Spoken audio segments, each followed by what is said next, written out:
semua periode. Nah, yang saya bahas kali ini hanya di tampilan semester yang terbuka yang ada di feeder PDDikti. Mohon izin Bapak Ibu dosen, kami dari pengelola PDDikti hanya bisa memperbaiki data di 2021 ganjil sampai paling tidak 1 atau 2 bulan ke depan.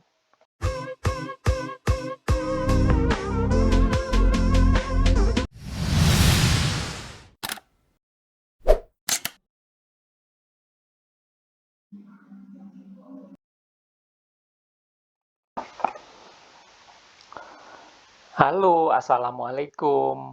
Selamat datang kembali di channel Gang Onodogus.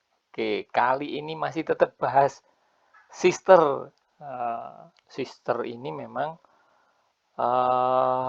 lagi galak-galaknya ini.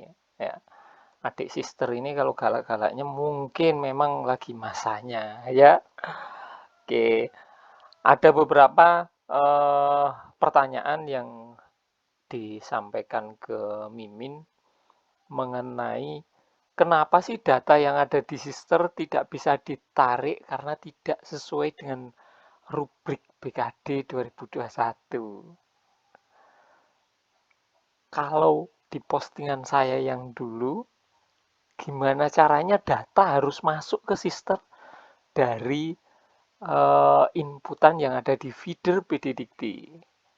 Ternyata untuk saat ini hanya sekedar masuk saja ndak bisa. Hanya sekedar input saja ndak bisa. Jadi inputnya harus benar, harus sesuai. Kami dari sisi pengelola PDDikti bergurunya harus kemana? Mencari solusinya seperti apa? Tuh. Akhirnya kita sharing sama beberapa dosen yang alhamdulillah dipinjami akunnya untuk kita coba dari proses itu yang salah mana, yang harus diperbaiki yang mana. Alhamdulillah, terima kasih kemarin dipinjami akun sama dosen yang pegati, ya. Sehingga di pembimbingan yang ada di Sister bisa ditarik karena sesuai dengan rubrik BKD. Nah, sekarang saya pinjam lagi nih sama Bu dosen satunya lagi untuk melihat data Bu dosen yang satu ini kira-kira merah atau sudah biru. Nah, jika merah mungkin nanti kita bisa ikuti cara-cara yang harus kita kerjakan. Mohon izin Ibu, saya pinjam akunnya. Ya. Karena kalau dari sisi pengelola PDDikti, akun utama Sister, kita tidak bisa menemukan. Langsung ke menu pelaksanaan pendidikan. Ya. Di tampilan menu admin untuk bimbingan mahasiswa dan pengujian mahasiswa tidak tampak. Jadi dua menu ini hanya tampak di akun dosen. Pada saat admin dicurhati sama dosen, Bapak Ibu dosen, kita nggak tahu dari sisi admin. Maka Bapak Ibu dosen mungkin bisa datang ke pengelola PDDikti di kampus masing-masing untuk menunjukkan menu ini bahwa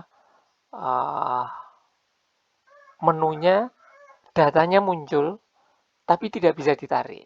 Saya coba klik untuk yang bimbingan mahasiswa. Oke. Pada dasarnya kami dari pengelola PDDikti juga harus sering komunikasi untuk pelatihan pengajuan Java, untuk BKD, untuk Serdos yang sekarang semuanya data terbaca dari datanya PDDikti, maka kami harus dikasih informasi.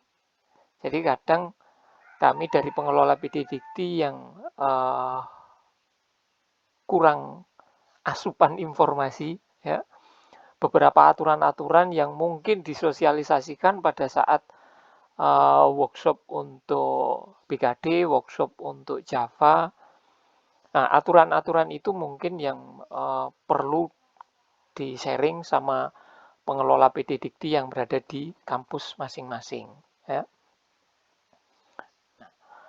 Inputan yang ada di Sister sambil kita nunggu login, ya. Nunggu refresh, maaf.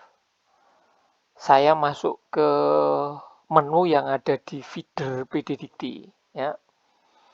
Menu yang ada di feeder PD Dikti di sini di menu aktivitas mahasiswa. Ya, kita pilih yang semester sekarang, ya, 2021 ganjil. 2021 ganjil. Oke. Saya spesifik biar agak ringan di satu prodi.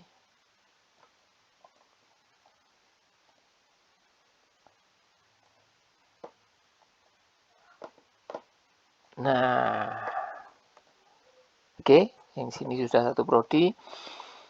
Ini di pelaksanaan pendidikan, khususnya sub menu bimbingan mahasiswa. Ini kalau tampilan di semua periode. Nah, yang saya bahas kali ini hanya di tampilan semester yang terbuka yang ada di feeder PD Dikti. Mohon izin Bapak Ibu dosen, kami dari pengelola PD Dikti hanya bisa memperbaiki data di 2021 ganjil sampai paling tidak 1 atau 2 bulan ke depan. Oke, saya filter. Nah, ini yang jadi momok, ya. Kategori kegiatan tidak sesuai dengan PO BKD 2021. Nah, di sini tidak sesuainya di mana? Ya, kita mungkin pakai PO Java Dikti 2019. Coba kita lihat di angka kredit.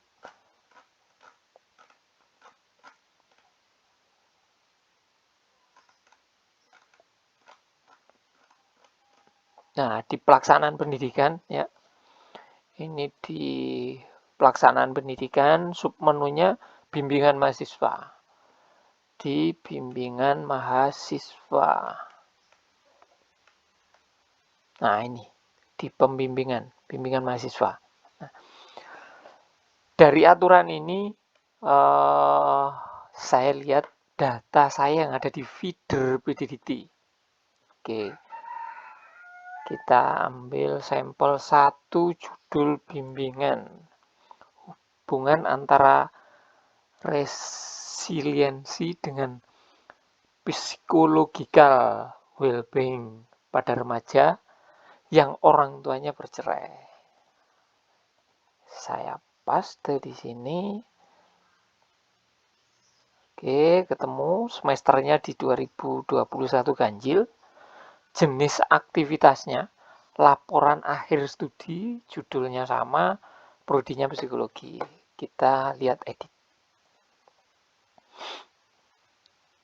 Oke, mahasiswanya ada. Kita langsung lihat ke pembimbing. Nah, beliaunya berada di pembimbing 2, kategori kegiatan, membimbing dan ikut membimbing dalam menghasilkan disertasi, tesis, skripsi, dan laporan akhir studi. Nah, harusnya kategori ini kan benar. Kategori kegiatan ini sudah sesuai dengan aktivitasnya, ya, laporan akhir studi, maka subkategorinya untuk pembimbingan berada di membimbing dan ikut membimbing dalam menghasilkan disertasi, tesis, skripsi, dan laporan akhir studi yang sesuai dengan bidang tugasnya. Tugas operator sebenarnya selesai dari sini, ya. Karena datanya sudah terbaca dan masuk di sister di akun dosen masing-masing. Nah, yang jadi kendala pada saat tidak sesuai dengan rubrik BKD. kita intip ke sini. Pada saat submenunya kita kasih yang atas, nah yang ini, ternyata di sini tidak terbaca angka kreditnya. Perhitungannya tidak terbaca. Ya. Jika ingin terbaca, maka harus spesifik. Dia membimbing misalkan di skripsi, dia pembimbing 1, maka angka kreditnya 1. Jika kategori ini yang kita masukkan di feeder PD Dikti, maka akan sesuai dengan rubrik BKD 2021. Nah, kalau beliaunya tadi berada di pembimbing 2, pembimbing pendamping, di skripsi, nah, agar muncul 0,5 angka kreditnya, maka kita harus rubah. Cara ngerubahnya gimana? Atau belum? Kalau misalkan kesulitan baca yang PO Pak Java Dikti 2019, ini ada lagi satu. Ya. Peraturan Menteri Pendayagunaan Aparatur Negara dan Reformasi Birokrasi Republik Indonesia nomor 17 2013. Ya, di pelaksanaan pendidikan. Nah, membimbing ini intinya. Kalau dikasih hanya pembimbing dengan kategori yang ada di subunsur, maka tidak bisa. Harus dengan sub kegiatannya. Ya. Mungkin parameter ini yang dipakai, tapi di feeder tidak dibatasi. Ya. Nah, kita usul. Sekarang kita coba saya copy nim beliau di pembimbing 2.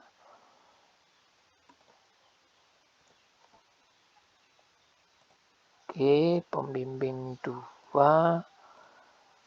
Nah, di sini pilihnya. Yang sesuai itu beliau harus berada di ini pembimbing utama, pembimbing pendamping. Nah, ini. Pembimbing skripsi untuk pendamping. Harusnya dengan ini. Kode 110407. Ya. Kalau yang ini sepertinya kalau saya nggak salah 110400. Ya. Beliau harus dikasih sub menunya, bukan yang utama. Kalau dikasih yang utama, efeknya di sini tidak bisa ditarik. Oke. Jadi kita kasih sub menu 11.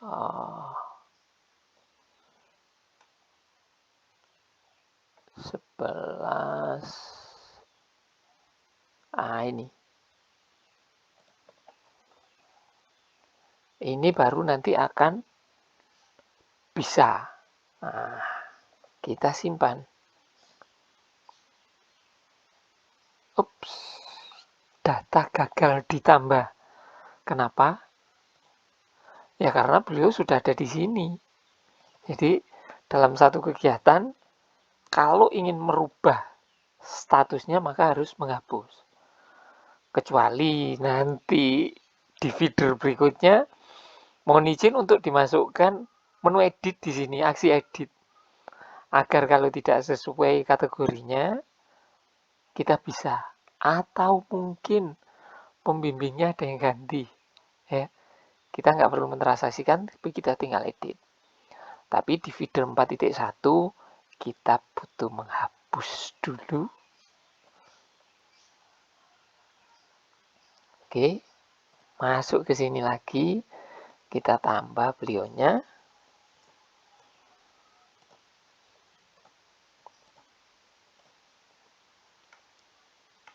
Oke, kita cari 110400.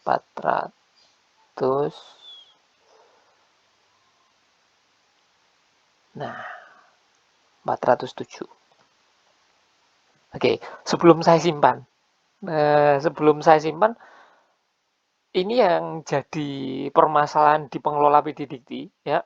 Pengelola PD Dikti harusnya dibantu sama aplikasi. Kita pesan lagi request ke new feeder yang kelak muncul, ya. Semoga nanti bisa kategori ini difilter sesuai dengan kategori kegiatan di aktivitas mahasiswa. Jika kegiatan untuk pembimbingan, ya, kegiatan untuk membimbing mahasiswa, kegiatan tugas akhir, ya, maka yang muncul sub kategori kegiatan ya harus yang ini saja, ya, tidak perlu yang lain, ya. Di sini, nah, di sini sub menu yang atas adalah transaksi tugas akhir, tapi di kategorinya ternyata juga masih dimunculkan menduduki jabatan di perguruan tinggi, ya. Kalau kita klik misalkan beliau menjadi, maaf, mohon izin, kepala Dikti misalkan, datanya akan tetap masuk, ya. Harusnya subkategori kegiatan ini difilter sesuai dengan kategori kegiatan yang ada di aktivitas mahasiswa. Jadi biar kami pengelola PD Dikti tidak tebak-tebakan. Oke? Saya langsung simpan di pembimbing skripsi yang pendamping. Oke, kita simpan. Oke, sudah masuk. Data berhasil ditambah. Nah, beda kan kategori kegiatannya? Oke. Langkah pertama selesai. Langkah kedua, datanya harus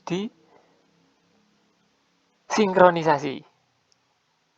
Oke, proses sinkronisasi dari feeder PD Dikti yang ada di lokal kampus masing-masing menuju ke data PD Dikti yang ada di pusat. Setelah disinkron, perlakuan apa yang harus dikerjakan di admin sister kampus? Oke, saya logout, mohon izin, dari akunnya dosen. Saya masuk dengan akunnya PD Dikti, maaf, sister admin kampus.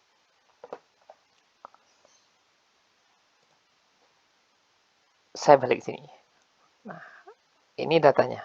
Harus disinkronisasi. Saya sinkron. Proses sinkronisasi ini tergantung amal dan perbuatan. maaf.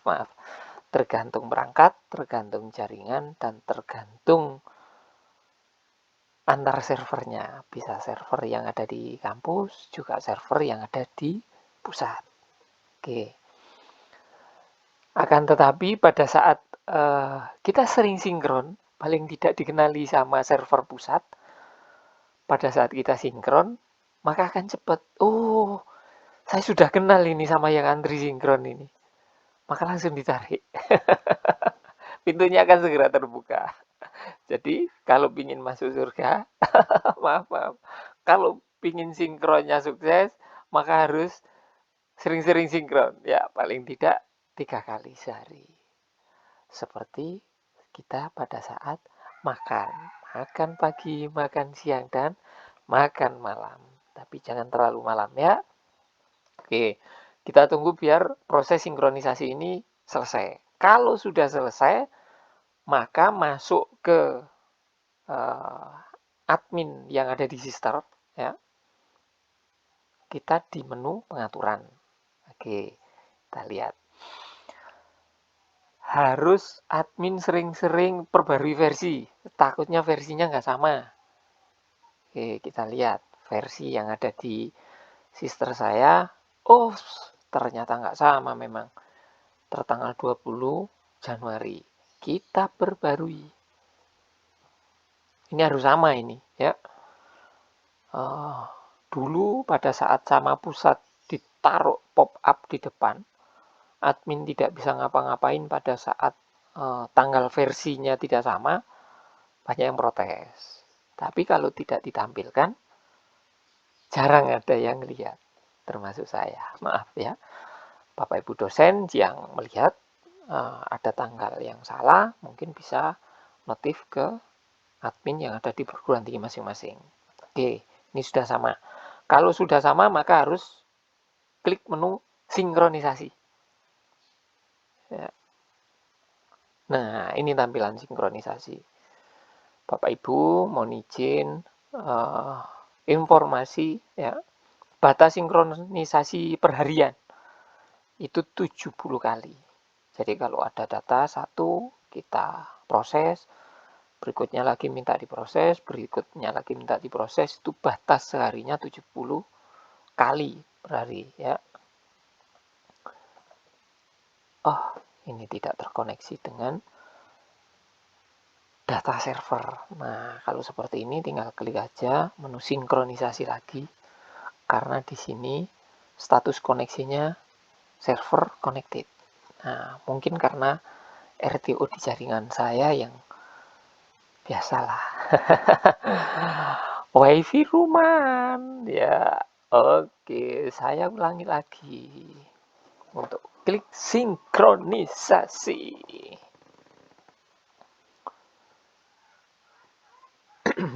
Nah, kadang teman-teman yang pakai wifi rumahan yang ternyata sinyalnya kurang kuat, bisa menggunakan tethering dari handphone masing-masing ya.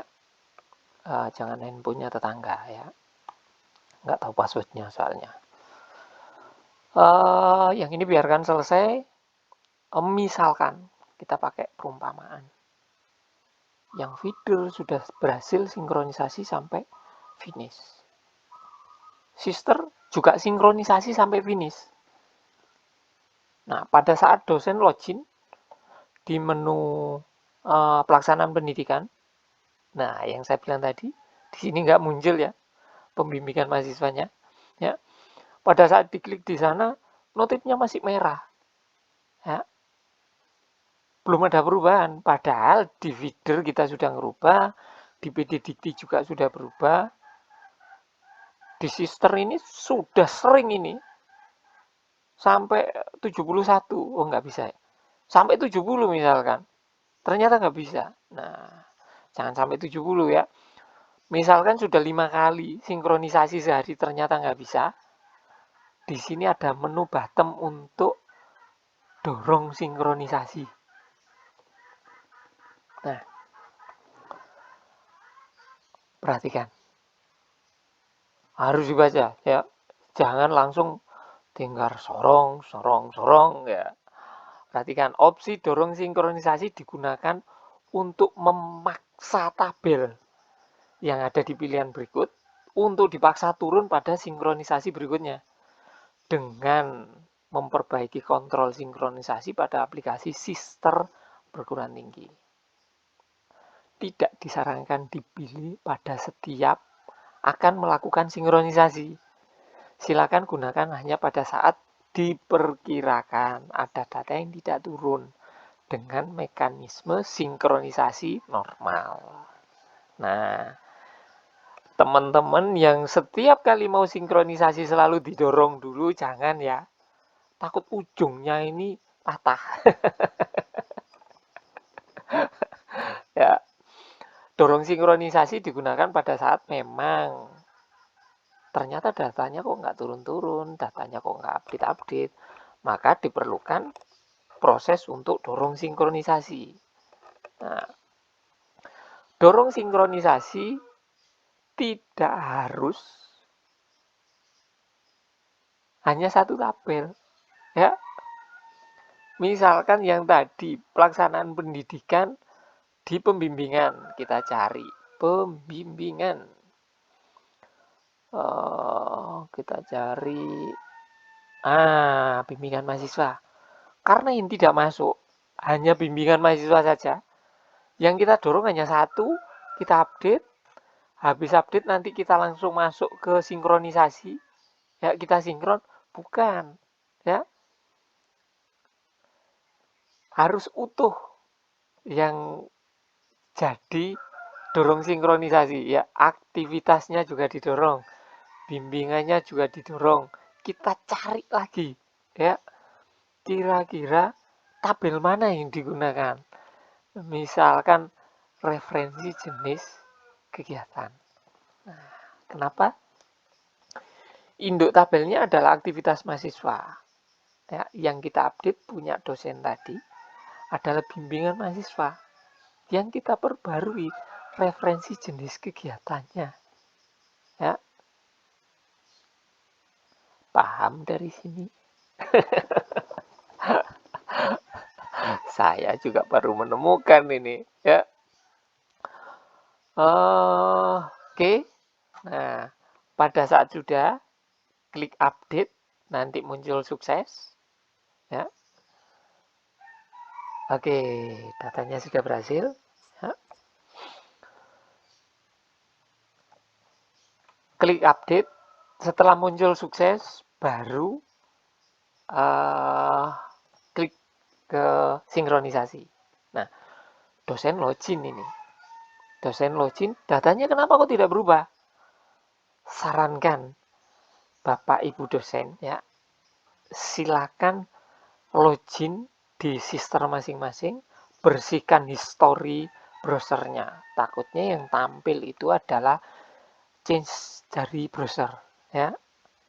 Insya Allah datanya akan berubah. Balik lagi tergantung amal dan perbuatan. Oke, semoga jabatan fungsional Bapak Ibu dosen bisa teratasi ya, nilai kumnya bisa naik, bisa lolos, dan bisa untuk peningkatan di fungsionalnya. Bapak Ibu yang ngurus PKD juga, semoga proses ini bisa membantu dan proses PKD Bapak Ibu juga bisa lancar. Ingat, pengelola PD Dikti, jika yang lihat video ini adalah Bapak Ibu dosen, silakan bagikan ke admin dari perguruan tinggi yang pegang role PD Dikti Feeder. Terima kasih, saya dari pengelola PD Dikti yang ada di Universitas Muhammadiyah Malang. Mohon doanya agar selalu bisa memberi semua informasi yang dibutuhkan untuk pelaporan PD Dikti. Salam satu data, salam PD Dikti, salam operator. Jaga kesehatan selalu. Terima kasih. Jangan lupa bagikan. Assalamualaikum warahmatullahi wabarakatuh.